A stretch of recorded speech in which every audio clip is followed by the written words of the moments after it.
తప్పిపోవు. ఆయన మాట తప్పని వాడు.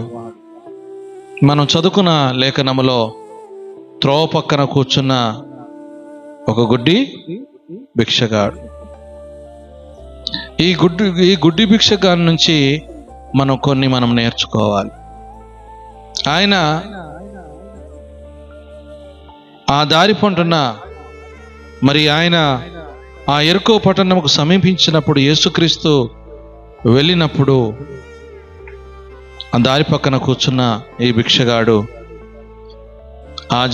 ఆ యొక్క జనసమూహం వెళుతున్నప్పుడు ఆ శబ్దాన్ని విని, అయ్యా ఎవరు ఇంత జనసమూహం వెళ్తున్నది అంటే నజరుడైన యేసు ఈ దారి పంట వెళ్తున్నాడని ఒక ఆయన చెప్తే, ఇప్పుడు ఆయన ఏం చేస్తున్నాడు తెలుసా?